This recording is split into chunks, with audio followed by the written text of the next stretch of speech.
When front-wheel drive first became popular around the 1980s, I wasn't even thought of or alive. However, constant velocity or CV joints were thought into existence in the industry then and have been connecting your vehicle's transmission to its wheels since.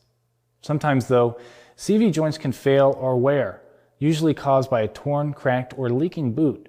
Even a small pinhole or hairline crack will allow grease to be lost from the joint due to the centrifugal force generated by the rotating joint. In this video, we'll discuss the best tips to replace your customer's failed or worn CV joints.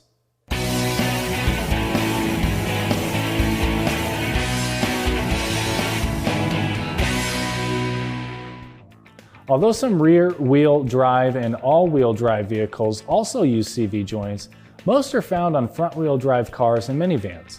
Various types of CV joints are used on vehicles, but most outer joints are a Rosetta design, with 6 balls that ride in races between the inner and outer joint housing.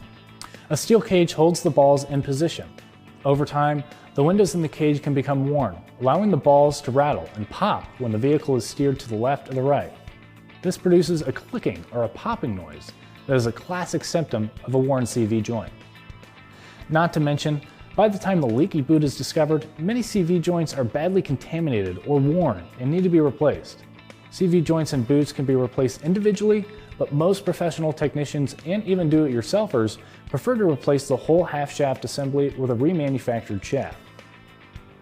Reman shafting is a much faster, easier, and less messy way of replacing a bad boot or CV joint. Not to mention, there's also less of a chance for installer errors and comebacks with a pre-assembled shaft. On a high-mileage vehicle with a bad CV joint or boot, it's often a good idea to replace both shafts at the same time. Often, the right passenger side shaft fails first because right turns are at a sharper angle than left turns, and right turns are more common as well. Consequently, the right outer CV joint and boot are the first to go. Special tools that may be needed to replace a shaft include a hub puller to separate the outer CV joint from the steering knuckle and wheel bearing, and/or a hydraulic press for older Asian vehicle applications with press-fit wheel bearings. I'm Christian Hinton, coming to you from the Tire Review Continental Tire Garage Studio. Thanks for watching.